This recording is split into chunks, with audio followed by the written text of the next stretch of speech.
बच्चों जो अगला टॉपिक हम पढ़ने जा रहे हैं वो है स्टाइल फील्ड। स्टाइल फील्ड से जुड़े हुए बहुत सारे क्वेश्चन एनक्लेक्स में बनते हैं बच्चों। कोई भी स्टाइल फील्ड है उसमें किस किस बातों का ध्यान रखना है, उसमें ये 6 पॉइंट आप फिलहाल याद रखिए। बहुत सारे, लेकिन ये 6 पॉइंट सबसे ज्यादा इंपॉर्टेंट है। तो क्या क्या आपको ध्यान रखना है बच्चे? Nurse should not turn back to sterile field. मान लो बच्चे आपने ऑपरेशन के लिए स्टाइल फील्ड यहां पर क्रिएट किया है, तो बच्चे कभी भी पीठ उस तरफ नहीं करेंगे, कभी भी do not turn back to sterile field. कभी भी अपनी पीठ स्टाइल फील्ड की तरफ नर्स नहीं करेगी, क्योंकि उसे नहीं पता कि पीछे किसी ने उसे डिसइंफेक्ट तो नहीं कर दिया कहीं। ठीक है, तो कभी भी turn back, do not turn back to the sterile field. Second बच्चे, सेकंड पॉइंट देखो, sterile field object are held above the level of waist. बच्चे बहुत एनक्लेक्स में क्वेश्चन है, हमेशा भी जो भी स्टाइल ऑब्जेक्ट है या स्टाइल फील्ड है उसको above the level of waist यानी कमर से ऊपर रखते हैं, कमर से नीचे कभी भी उसको नहीं रखते हैं। बच्चे बहुत बार ये क्वेश्चन बना हुआ है, बहुत बार ये क्वेश्चन बना हुआ है। तीसरा है बच्चे, अ वेट फील्ड, अगर कोई स्टाइल फील्ड है, अगर वो गीला है, वेट है, तो बच्चे हम उसको अनस्टाइल कंसीडर करते हैं, कंटेमिनेटेड बोलते हैं, उसको स्टाइल कंसीडर नहीं करते हैं बच्चे। अगला है बच्चे, the outer surface of style package. जो स्टाइल पैकेज है, किसी प्रोसीजर के लिए आप स्टाइल पैकेज लाए हो, उसका जो आउटर सरफेस है बच्चे, उसका जो आउटर सरफेस है, हम उसको कंटेमिनेटेड कंसीडर करते हैं। उसको एज अ कंटेमिनेटेड सरफेस आपको क्या करना है? कंसीडर करना है आउटर सरफेस। किसका आउटर सरफेस? जो भी आप स्टाइल पैकेज लेके आए हो उसका। ठीक है बच्चे, कितना? 1 इंच या फिर 2.5 centimetre of the outer as. ठीक है, ऑफ स्टाइल फील्ड। जो भी स्टाइल फील्ड आपके पास है उसका बाहर का जो हिस्सा है उसमें 1 इंच या फिर 2.5 सेंटीमीटर का जो एरिया होता है बच्चे, उसको आप अनस्टाइल या फिर कंटेमिनेटेड मान के चलोगे। ठीक है, और बच्चा छठवां क्वेश्चन है, while opening the sterile package. जब भी आपको स्टाइल पैकेज खोल रहे हो, जैसे कि आप देखोगे ऑफ्थल वगैरह वार्ड में स्टाइल पैकेजेस आते हैं, जब भी आप उनको खोलोगे बच्चे, तो जो पहला फ्लैप आप खोलोगे वो अपने से दूर खोलोगे। While opening the sterile package, while opening the sterile package, the first edge of the wrapper to be projected away from the nurse. अपने से दूर खोलोगे बच्चे। ठीक है, ये 6 चीजें। बच्चे एक और चीज ध्यान रखना, अगर किसी स्टाइल फील्ड में आपको डाउट है कि ये स्टाइल है या नहीं है, तो बच्चे उसको क्या कंसीडर करोगे? अनस्टाइल कंसीडर करोगे। ये याद रखना बच्चे, कभी भी पीठ उस तरफ नहीं करनी है जिस तरफ स्टाइल फील्ड है, हमेशा कमर से ऊपर उठा के रखना है। अगर कोई सरफेस गीली हो गई है तो ये समझ लो कि अब वो कंटेमिनेटेड है, उसको स्टाइल नहीं कंसीडर करेंगे बच्चे। आउटर सरफेस जो होता है स्टाइल पैकेज का आउटर सरफेस को भी हम अनस्टाइल मानते हैं। और अगर स्टाइल फील्ड है, उसका जो बाहर वाला 2.5 सेंटीमीटर या 1 इंच का जो एरिया होता है, उसको बच्चे हम क्या बोलते हैं कि कंटेमिनेटेड उसको कंसीडर करते हैं। और बच्चे अगर हम कोई स्टाइल पैकेज खोल रहे हैं तो पहला रैप जो होगा खुद से दूर खोलेंगे बच्चे। First edge wrapper to be projected away from the nurse. बच्चे ये 6 पॉइंट्स है, ये 6 पॉइंट्स आपको याद होने चाहिए। ठीक है, ये लिखा हुआ है पेज नंबर 487। पेज नंबर 487 में दिए हुए हैं बच्चे, ये टारगेट है 6th एडिशन, और यहां पर से ये इंपॉर्टेंट क्वेश्चन बनते हैं। आगे बढ़ते हुए बच्चे, एक टर्म आता है फंक्शनल नर्सिंग। फंक्शनल नर्सिंग बच्चे, वो कभी कभी आगे बहुत सारे क्वेश्चन उसने पूछे हुए हैं क्वेश्चन वाले एरियाज में। फंक्शनल नर्सिंग क्या है? मान लो बच्चे 3 नर्स है एक शिफ्ट में। ठीक है, उन तीनों ने काम डिवाइड कर दिया, भाई तू ऐसा कर, तू सबकी मेडिकेशन कर दे। तो मेडिकेशन का काम इसको दे दिया। 6 पेशेंट है, ये 6 के 6 पेशेंट का सारा मेडिकेशन का काम कौन करेगी? ये करेगी, सारी दवाइयां ये लगाएंगी। बच्चे इसको बोला है कि आप डॉक्यूमेंटेशन कर दो। ठीक है, सारी डॉक्यूमेंटेशन का काम ये सारी करेगी, ये वाली नर्स करेगी। और इसको बोल दिया है बच्चे आप वाइटल्स वगैरह ले लीजिए सारे पेशेंट के। तो आपने क्या कर दिया बच्चे, हर एक नर्स को स्पेसिफिक टास्क दे दिया है। टास्क दे दिया है, एक है जो सबकी मेडिकेशन कर रही है, एक है जो सबका लिख रही है, एक है जो सबके वाइटल से ले रही है। उसी को बोलते हैं बच्चे फंक्शनल नर्सिंग। ये बहुत बार क्वेश्चन आया है, एम्स रायपुर में भी कई बार पूछा गया है। तो इसका आप बताएंगे क्या, लिखेंगे क्या? Nurse are assigned specific task and do only. यहां पर क्या लिखोगे? Nurse are assigned specific task. Specific task उनको दिया जाता है, specific task and do only that duty, और वो सिर्फ वही काम करते हैं जो उनको दिया जाता है। ठीक है बच्चे, टीम नर्सिंग, एक फंक्शनल नर्सिंग होता है, एक टीम नर्सिंग होती है। टीम नर्सिंग थोड़ी सी अलग होती है बच्चे, उसमें एक हेड टीम लीडर होता है और उसके नीचे सारे होते हैं। फंक्शनल नर्सिंग में क्या होता है, सबके पास अपना अपना काम होता है। इससे क्वेश्चन पूछता है, इसीलिए मैंने आपको ये लिखवाया है। ठीक है, आगे बच्चे एक वर्ड आ रहा है ऑटोक्लेव। यहां से भी क्वेश्चन बनता है बच्चे, ऑटोक्लेव से भी क्वेश्चन बनता है बच्चे। ऑटोक्लेव का वो पूछेगा टेम्परेचर कितना होता है, ऑटोक्लेव का टेम्परेचर कितना होता है, ऑटोक्लेव में कितना टाइम हम रखते हैं, और ऑटोक्लेव का प्रेशर। ये 3 चीजें पूछता है बच्चे ऑटोक्लेव। ठीक है, यहां पर कहां पर बन रहे हैं?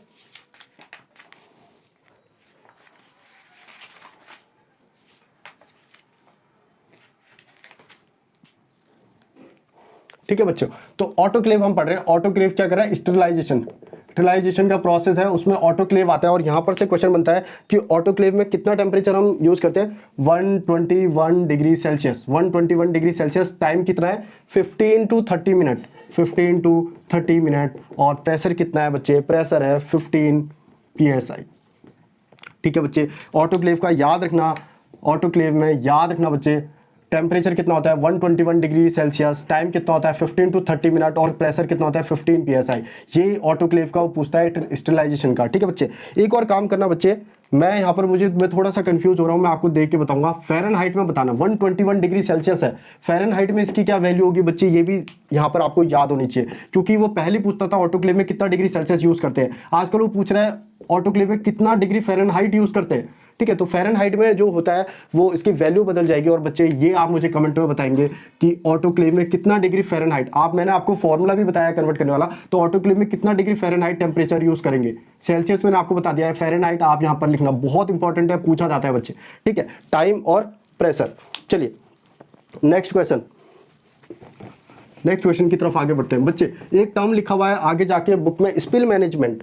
स्पिल मैनेजमेंट यानी वार्ड में स्पिल मैनेजमेंट, कुछ भी गिर गया है, ठीक है, उसके लिए कौन सा सॉल्यूशन यूज़ करते हैं बच्चे, स्पिल मैनेजमेंट के लिए यूज़ करते हैं सोडियम हाइपोक्लोराइड। बच्चे कोई भी चीज़ वार्ड में नीचे गिर गई है, ब्लड गिर गया है, वॉमिटस गिर गया है, ठीक है बच्चे, उसके लिए स्पिल मैनेजमेंट में कौन सा सॉल्यूशन यूज़ किया जाता है, आंसर है सोडियम हाइपोक्लोराइड। बच्चे सोडियम हाइपोक्लोराइड, सोडियम हाइपोक्लोराइड। बच्चे अगर कोई भी चीज़ ब्लड वगैरह या फिर कोई भी फ्लूइड वगैरह, पेशेंट का पस वगैरह गिर गया है फ्लोर पे, स्पिल मैनेजमेंट के लिए पूछता है वो, स्पिल मैनेजमेंट के लिए क्या यूज़ करते हो, आंसर है सोडियम हाइपोक्लोराइड। बच्चे वो पूछता है, एक क्वेश्चन आता है, to clean the bedsheet of HIV patient, तो clean the bedsheet, to clean the bedsheet of HIV patient, HIV patient की बेडशीट को क्लीन करने के लिए कौन सा सॉल्यूशन यूज़ किया जाता है, उसका आंसर है बच्चे 1% सोडियम हाइपोक्लोराइड। बहुत इंपॉर्टेंट है, 1% सोडियम हाइपोक्लोराइड, हाइपोक्लोराइड। ठीक है, वो पूछेगा बच्चे bedsheet of HIV patient, HIV patient की बेडशीट को क्लीन करने के लिए कौन सा सॉल्यूशन यूज़ करते हैं, 1% सोडियम हाइपोक्लोराइड। और स्पिल मैनेजमेंट के लिए कौन सा सॉल्यूशन यूज़ किया जाता है, सोडियम हाइपोक्लोराइड। ठीक है बच्चे, ये दो बातें यहाँ से ध्यान रखिएगा, टारगेट टाइम में लिखी हुई है। चलिए आगे बढ़ते हैं, आगे बढ़ते हुए बच्चे आता है 24 आवर यूरिन कलेक्शन। मतलब मैं पेजेस में सिर्फ इंपॉर्टेंट पॉइंट बता रहा हूं आपको। एक चीज होती है बच्चे 24 आवर यूरिन कलेक्शन, इससे भी एक क्वेश्चन बनता है। इससे क्या क्वेश्चन बनता है बच्चों, अगर आप किसी का यूरिन कलेक्ट कर रहे हैं 24 घंटे के लिए, ठीक है, कई बार कोई ऐसी कंडीशंस होती है जिसमें हम 24 आवर के लिए पेशेंट में प्रोटीन के लिए देखते हैं पेशेंट के यूरिन में, ठीक है, तो आप क्या करते हो, उसके यूरिन को आज 9 बजे से कल के 9 बजे तक जमा कर रहे हो, 24 आवर यूरिन कलेक्शन उस मेथड को। बच्चे इसमें क्या होता है, इसमें एक बात याद रखना कि जो फर्स्ट यूरिन होता है उसको हमेशा क्या करते हैं, जो फर्स्ट यूरिन वो पास करता है, फर्स्ट यूरिन को हमेशा क्या करते हैं, डिस्कार्ड करते हैं। ये बात ध्यान रखना बच्चे, बहुत बार पूछा गया है एम्स में, तो ये मुझे लग रहा है 8-10 बार पूछ लिया हुआ है, हर साल पूछता है कि अगर किसी पेशेंट का आप 24 आवर यूरिन कलेक्शन करें, ठीक है, आप उसके 24 घंटे तक यूरिन कलेक्ट कर रहे हो सैंपल भेजने के लिए वार्ड में या लैब में, तो बच्चे क्या करना है, जैसे आज 9 बजे से कल 9 बजे तक आपको उसका कलेक्ट करना है, तो आज 9 बजे से आपने स्टार्ट किया, 9 बजे के बाद जो पहला यूरिन करेगा ना बच्चे, उसको कलेक्ट नहीं करना है, उसको फेंक देना है, उसके बाद कलेक्ट करना है। ठीक है, तो आज 9 बजे से शुरू किया है, कल के 9 बजे तक, आज के 9 बजे से कल के 9 बजे तक शुरू किया, आज मॉर्निंग 9 AM से कल के मॉर्निंग की सुबह 9 AM तक। इसके बाद बच्चे जब वो यहाँ पर पहला यूरिनेशन करेगा ना बच्चे, जब वो पहली बार यूरिनेशन करेगा बच्चे, उसको नहीं लेना है, उसके बाद क्या करना है, आपको जमा करना यानी इकट्ठा करना स्टार्ट करना है कल के 9 बजे तक। इसको बच्चे 24 आवर यूरिन कलेक्शन में, यही वो क्वेश्चन पूछता है कि 24 आवर यूरिन कलेक्शन में क्या करते हैं, पहला यूरिन जो होता है उसको हमेशा क्या करते हैं, डिस्कार्ड करते हैं बच्चों। ठीक है, चलिए आगे पूछा हुआ है बच्चे टेस्ट, अलग अलग टेस्ट, ठीक है, यूरिन में देखने के लिए, यूरिन के लिए हम कौन कौन सा टेस्ट करते हैं। सबसे पहले लिखा हुआ है बच्चे hot and cold test, hot and cold test. बच्चे हॉट एंड कोल्ड टेस्ट क्यों किया जाता है, यूरिन में प्रोटीन देखने के लिए किया जाता है, यूरिन के अंदर प्रोटीन यानी यूरिन एल्ब्यूमिन या फिर प्रोटीन देखने के लिए किया जाता है। बच्चे याद रखना, वो पूछेगा हॉट एंड कोल्ड टेस्ट किस लिए किया जाता है, याद रखिए यूरिन में एल्ब्यूमिन यानी प्रोटीन देखने के लिए किया जाता है। दूसरा वो पूछता है बच्चे Benedict test, Benedict test, Benedict test क्यों किया जाता है बच्चे, तो बेनेडिक्ट टेस्ट किया जाता है to check sugar, to check क्या चेक करने के लिए, टू चेक शुगर, शुगर को चेक करने के लिए इन यूरिन, ठीक है, शुगर इन यूरिन, पेशाब में शुगर की अमाउंट को चेक करने के लिए बेनेडिक्ट टेस्ट किया जाता है बच्चे। ये क्वेश्चन भी वो पूछता है, मैंने याद किया था बेन इज लाइक, बेन एक लड़की हो सकती है, हम कहते हैं बेन इज लाइक शुगर, ठीक है, वो चीनी की तरह मीठी है, Ben is like sugar. Benedict test किसके लिए करते हैं? शुगर के लिए करते हैं, ठीक है। उसके बाद तीसरा है बच्चे हॉट एंड कोल्ड टेस्ट। आप याद कर सकते हैं बच्चे प्रोटीन से, प्रोटीन शेक जो लोग पीते हैं, ठीक है, प्रोटीन शेक पीने के बाद मसल्स बनती है और वो कैसे दिखते हैं? हॉट, ठीक है। प्रोटीन जो लोग जिम जाते हैं प्रोटीन शेक पीते हैं, मसल्स बिल्ड करते हैं, कैसे दिखते हैं? Hot. Hot and cold test protein के लिए यूरिन में। Benedict test Ben is like sugar, Ben sugar की तरह है। थर्ड बच्चे रोथर्स टेस्ट, तीसरा आता है रोथर्स टेस्ट। बच्चे रोथर्स टेस्ट किस लिए करते हैं? रोथर्स टेस्ट करते हैं to check ketone bodies, to check क्या चेक करने के लिए? टू चेक क्या चेक करने के लिए? यूरिन में क्या चेक करने के लिए करते हैं बच्चे? Ketone bodies, ketone bodies, ketone bodies. और रोथर्स टेस्ट किस लिए करते हैं? कीटोन बॉडीज को देखने के लिए। कहाँ? यूरिन में कीटोन बॉडीज को देखने के लिए, ठीक है, ठीक है। तो बच्चे आपको याद रहेगा रोथर्स टेस्ट कीटोन बॉडीज के लिए। फोर्थ है बच्चे यहाँ पर लिखा हुआ हे टेस्ट। बच्चे हे टेस्ट किस लिए करते हैं? हे टेस्ट यूरिन में क्या देखने के लिए करते हैं? हे टेस्ट यूरिन में क्या देखने के लिए करते हैं? तो आप बोलोगे हे टेस्ट से क्या देखते हैं? टू चेक बाइल सॉल्ट, ठीक है, टू चेक क्या चेक करने के लिए? बाइल सॉल्ट, बाइल सॉल्ट, ठीक है। यूरिन में बाइल सॉल्ट को देखने के लिए हे टेस्ट किया जाता है। और पांचवा है बच्चों जो होता है स्मिथ टेस्ट। पांचवा है बच्चों स्मिथ टेस्ट। ये आपको रटे हुए होने चाहिए बच्चे बुरी तरीके से, ठीक है। बाइल पिगमेंट को देखने के लिए। यूरिन में क्या देखने के लिए? यूरिन में क्या देखने के लिए बच्चे? Bile pigment. यूरिन में क्या देखने के लिए? Bile pigment. यूरिन में क्या देखने के लिए? बाइल पिगमेंट, ठीक है। बच्चे ये 5 चीजें आपको याद करनी ही करनी है, याद करना ही करना है। हॉट वो लोग जो प्रोटीन लेते हैं, यानी यूरिन में प्रोटीन देखने के लिए हॉट एंड कोल्ड टेस्ट करते हैं। Ben is like sugar, Benedict test sugar के लिए किया जाता है। यूरिन में अगर शुगर का पता करना है तो बेनेडिक्ट टेस्ट। रोथर्स टेस्ट बच्चे कीटोन बॉडीज के लिए, ठीक है, ठीक है। उसके बाद हे टेस्ट, हे बिली, आपसे याद कर सकते हो हे बिली। अगर आप हाई बोल रहे हो अपने बिल्ली को, हे बिल्ली, यानी हे टेस्ट किस लिए किया जाता है? बाइल सॉल्ट के लिए। और उसके बाद स्मिथ टेस्ट किस लिए किया जाता है? बाइल पिगमेंट के लिए, ठीक है बच्चे। ये 5 आप किसी भी तरीके से याद करिए अपने तरीके से, लेकिन 5 के 5 आपको याद होने चाहिए। टिप्स में रातों रात कभी भी कोई पूछे बच्चे, डायरेक्ट क्वेश्चन आता है, आपने पीछे देखा होगा बेनेडिक्ट टेस्ट किस लिए करते हैं? सबसे ज्यादा ये पूछा जाता है। बेनेडिक्ट टेस्ट किस लिए करते हैं? शुगर देखने के लिए बच्चे, ठीक है। तो ये 5 याद होने चाहिए आप।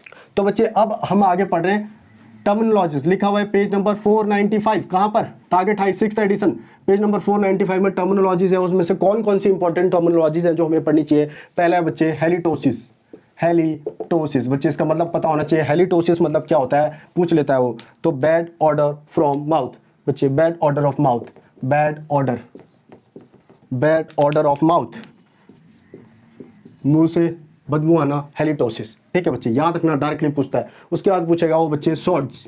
इनके डायग्राम आप देख लीजिएगा बच्चे, आप सॉर्ट्स का डायग्राम देख लीजिएगा, इमेज बेस वहां पर, ठीक है। Brown crust formed on tree teeth, brown crust formed on teeth, दांतों में ब्राउन कलर का क्रस्ट जमा हो जाता है बच्चे, उसको बोलते हैं हम सॉर्ट्स, ठीक है, याद रखना। तीसरा है बच्चे चिलोसिस। चिलोसिस, चिलोसिस बच्चे क्या होता है? Cracking of lips, angles of mouth, cracking of lips and the angles of mouth बच्चे। इमेज देखना बच्चे इसकी नेट में। Cheilosis, cracking of lip and angles of mouth, and angles of mouth, cracking of lip and angles of mouth बच्चे, cheilosis. चौथा बच्चे और क्या आपको टर्मिनोलॉजी यहाँ पर याद रखना है? वो बोलेगा ग्लोसाइटिस।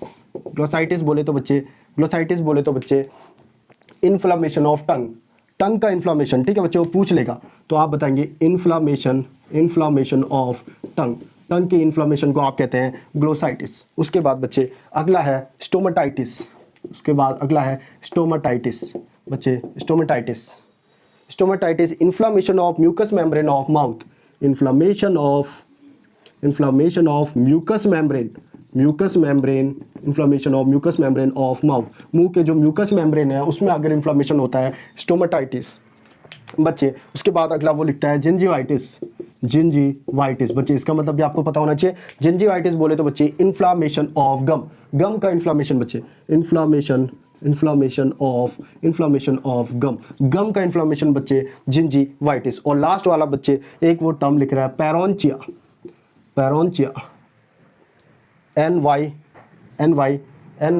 NYCHIA, पैरोंचिया बच्चे। पैरोंचिया मतलब क्या होता है?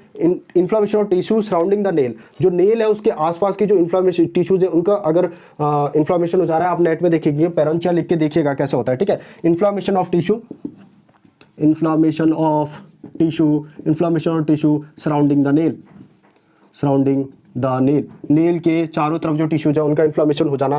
पेरोंचिया बहुत इंपॉर्टेंट है बच्चे, बहुत इंपॉर्टेंट है। Paronychia, gingivitis, stomatitis, glossitis, cheilosis, shorts, halitosis, बच्चे इन सब का मतलब पूछ लेगा वो, ठीक है, वन लाइन में याद रहने चाहिए, बिल्कुल बाय हार्ट लर्न होना चाहिए बच्चों, ठीक है ना। जो टॉपिक आता है वो आता है बेड सोर, बेड सोर, बच्चे बेड सोर से क्वेश्चन बहुत आते हैं, ठीक है, बेड सोर से बहुत ज़्यादा क्वेश्चन पूछे जाते हैं बच्चे। पहले बोलेगा वो to predict bed sore, to predict bed sore risk, ठीक है, ये क्वेश्चन बहुत इंपॉर्टेंट है बच्चे। किसी पेशेंट को बेड सोर हो सकता है, इसके रिस्क को देखने के लिए कौन सा स्केल यूज करते हैं उसको बोलते हैं बच्चे, अपनी नोट्स की कॉपी में लिख लीजिए बार बार, बार्डन स्केल बच्चे, बार्डन स्केल, बार्डन, बार्डन स्केल। किसी पेशेंट को बेड सोर होने की कितने % चांसेस हैं, predict the bed, predict bed sore risk, bed sore risk होने के कितने चांसेस हैं उसको देखने के लिए बार्डन स्केल, या फिर इसको बोलते हैं बच्चे नॉर्टन स्केल, बार्डन स्केल, या फिर इसको बोलते हैं नॉर्टन स्केल, या फिर इसको बोलते हैं नॉर्टन स्केल, बार्डन स्केल या फिर नॉर्टन स्केल। बेड सोर में से पहला क्वेश्चन, इसके अंदर बच्चे 6 कंपोनेंट देखा जाए, इसका टोटल स्कोर कितना होता है बच्चे, टोटल स्कोर कितना होता है इसमें, जो इसका टोटल स्कोर होता है बच्चे वो याद रखना 6 to 23 होता है, हाईएस्ट स्कोर 23 होता है, लोएस्ट 6 होता है, ठीक है, ये याद रखना। और बच्चे इसमें 6 कंपोनेंट होते हैं वो भी याद रखना, जैसे कि सेंसरी परसेप्शन एक होता है, आप लोग देख लीजिए बच्चे, सारे काम मैं नहीं करूंगा, एक्टिविटी, मोबिलिटी, न्यूट्रिशन, ठीक है, activity, mobility, nutrition, sensory perception, और भी और 2-4 और होते हैं बच्चे, 6 होते हैं टोटली, 1 2 3 4 5 6 होते हैं बच्चे, nutrition, activity, mobility, sensory perception, moisture, moisture, moisture के बाद friction and share, friction and share, ये क्या हो गया न्यूट्रिशन, ये क्या हो गया मोबिलिटी, ये क्या हो गया एक्टिविटी, और ये क्या हो गया बच्चे सेंसरी, सेंसरी परसेप्शन। बच्चे ये पूछा जाता है बार्डन स्केल में कौन सी 6 चीजें देखते हैं, sensory perception, activity, mobility, nutrition, moisture और फ्रिक्शन, ये 6 याद कर लेना बच्चे, पीछे टारगेट टाइम में पूछा हुआ है, इनमें से कौन सा नहीं देखा जाता है बार्डन स्केल में, उसके लिए आपको पता होना चाहिए कौन सा देखा जाता है, sensory perception, activity, mobility, nutrition, moisture and friction and share, ठीक है। टोटल स्कोर कितना होता है 6 से 23। उसके बाद बच्चे बेड सोर से जो बनता है उसके स्टेजेस पे बनता है, ठीक है, स्टेजेस देख लेते हैं, स्टेजेस से क्या क्वेश्चन बनता है बेड सोर में। बच्चे स्टेजेस से क्या क्वेश्चन बनता है, पहला बच्चे स्टेज फर्स्ट, वो इमेज दे देगा, बोलेगा ये कौन सा स्टेज का है, तो बच्चे स्टेज फर्स्ट में रेडनेस होगी बस, जैसे स्किन है बच्चे, स्किन है यहाँ पे सिर्फ आपको रेडनेस दिखाई देगी थोड़ी थोड़ी, तो ये स्टेज फर्स्ट होता है बच्चे। रेडनेस अराउंड लोकलाइज्ड एरिया, आप क्या बोलोगे redness of localized area, redness of localized area, बच्चे लोकलाइज्ड एरिया पे अगर खाली रेडनेस दिख रही है, कोई भी स्किन ब्रेकडाउन नहीं हुआ है, स्टेज फर्स्ट। बच्चे वो पूछेगा, पहचान लेना बच्चे, अगर वो इमेज बेस देगा पक्का इसका, अगर वहाँ पे खाली रेडनेस दिखी होगी तो स्टेज फर्स्ट। अगर बच्चे थोड़ा सा यहाँ पर स्किन क्या हुई होगी, थोड़ी सी इस तरीके से डिसरप्ट हुई होगी, उसको बोलते हैं पार्शियल थिकनेस स्किन लॉस। बच्चे यहाँ पर क्या होता है पार्शियल थिकनेस स्किन का लॉस होना, बच्चे यहाँ पर थोड़ी सी स्किन लॉस होगी इस तरीके से बच्चे, ठीक है, इस तरीके से थोड़ी सी स्किन लॉस होगी बच्चे, ये होता है 2nd डिग्री, ये होता है 1st डिग्री, ठीक है। उसके बाद बच्चे स्टेज थर्ड में क्या बोलेंगे बच्चे आप, स्टेज थर्ड में फुल थिकनेस स्किन लॉस, बच्चे जो स्किन लॉस होगा अब वो ज़्यादा डीपर आपको दिखाई देगा, ठीक है, full thickness skin loss, full thickness skin loss. और बच्चे इसमें आपको दिखने लग जाता है, एक बात याद रखना, सबक्यूटेनियस फैट विजिबल होता है, सबक्यूटेनियस जो फैट होता है वो क्या होता है विजिबल होता है, सबक्यूटेनियस फैट विजिबल होता है। और स्टेज फोर्थ बच्चे, स्टेज फोर्थ में आप क्या बताएंगे, आपको क्या दिखने लग जाएगा, extend to full thickness, damage to muscle, ठीक है, विजिबिलिटी आपको क्या हो जाएगी, डैमेज कहाँ तक पहुँच जाएगा, डैमेज टू मसल, नीचे स्किन के नीचे जो मसल है या फिर जो बोन है वो भी आपको विजिबल दिखने लग जाएगी बच्चे, वो है स्टेज 4 फुल थिकनेस, ठीक है। बच्चे वो अगर इमेज देता है उसमें खाली रेडनेस है, बताना ये स्टेज फर्स्ट है, अगर उसमें थोड़ा सा पार्शियल हुआ है तो 2nd स्टेज। बच्चे अगर उसमें सबक्यूटेनियस फैट दिख रहा है येलो कलर का, ठीक है बच्चे, तो वो है 3rd स्टेज। और बच्चे अगर आपको इतना गहरा वुंड दिख रहा है कि अंदर की बोन तक दिख रही है तो बच्चे वो है स्टेज 4। बच्चे ये पूछा जाता है बेड सोर की स्टेजेस, होता है बच्चे बेड सोर, ठीक है।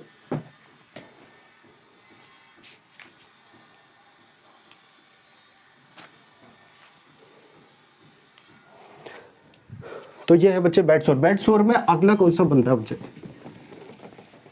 तो तो बच्चे बेड सोर में अगला क्वेश्चन पूछता है, मान लो बच्चे किसी को बेड सोर हुआ हो तो इसको अगर आपको क्लीन करना है तो आप क्लीन कैसे करोगे बच्चे? Outer to inner, outer to inner. हमेशा क्लीन कैसे करते हैं बच्चे? Less contaminated area, less contaminated area से कहां पर करते हो? मोर कंटेमिनेटेड एरिया, जो कम गंदगी है से लेके जहां ज्यादा गंदगी है उस तरफ करते हो, ठीक है। तो बच्चे जो बेड सोर का बीच वाला एरिया होता है ज्यादा कंटेमिनेटेड हो रहा, इसीलिए बाहर से अंदर की तरफ करते हैं बेड सोर को क्लीन, आउटर टू इनर। बच्चे बहुत बड़ा क्वेश्चन है, बहुत बार पूछा गया है कि बेड सोर को कैसे करते हैं? आउटर टू इनर क्लीन करते हैं। बच्चे बेड सोर को कैसे क्लीन करते हैं? बाहर से अंदर की तरफ क्लीन करते हैं, ठीक है। अगर आप स्किन को क्लीन करोगे तो इस तरीके से करोगे, ठीक है, या फिर सर्कुलर मोशन में करोगे, लेकिन आउटर टू इनर करोगे बच्चे, ठीक है। लेकिन बच्चे अगर वो आपसे पूछ ले कोई सर्जिकल वुंड है, यानी आपने ब्लेड से किसी पेशेंट का इस तरीके से काटा हुआ है, यहाँ पे मान लो ये सूचर लगा हुआ है, ठीक है, आपने किसी के पाँव में सर्जिकली जो ऑपरेशन होता है वो इस तरीके से कट लगाया हुआ है, सूचर लगा रखे हैं, इसको क्लीन कैसे करते हैं बच्चे? वो पूछता है सर्जिकल वुंड को कैसे क्लीन करोगे? तो बताना बच्चे inner to outer, inner to outer, inner to outer.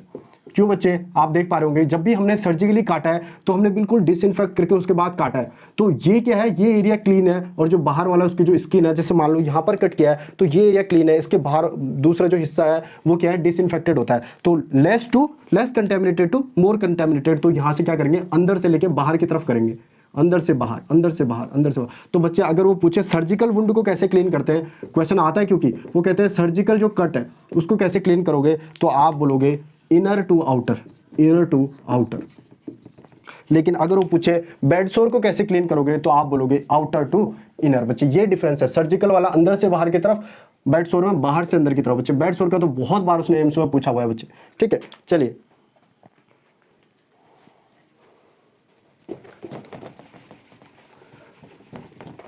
अगला क्वेश्चन हो बेड सोर से। बच्चे बोलता है बेड सोर को बचाने के लिए क्या करते हैं आप? बच्चे क्वेश्चन सीधा पूछ लेता है कि बेड सोर को प्रिवेंट करने के लिए आप क्या करोगे? उस पेशेंट की पोजीशन को चेंज करोगे, ठीक है। बेड सोर को बचाने के लिए पहला क्वेश्चन तो यही बन जाएगा कि क्या करते हैं? पोजीशन को चेंज करते हैं। बार बार पोजीशन को चेंज करेंगे तो बेड सोर नहीं होगा। बच्चे पहला क्वेश्चन जो बनेगा कि अगर बेड रिडन क्लाइंट है, अगर बेड रिडन क्लाइंट है यानी अगर बेड पे है पेशेंट, तो कितने घंटे में उसका पोजीशन चेंज करेंगे? तो बच्चे आप बताओगे 2 घंटे, हर 2 घंटे में उसका पोजीशन चेंज करते हैं, ठीक है।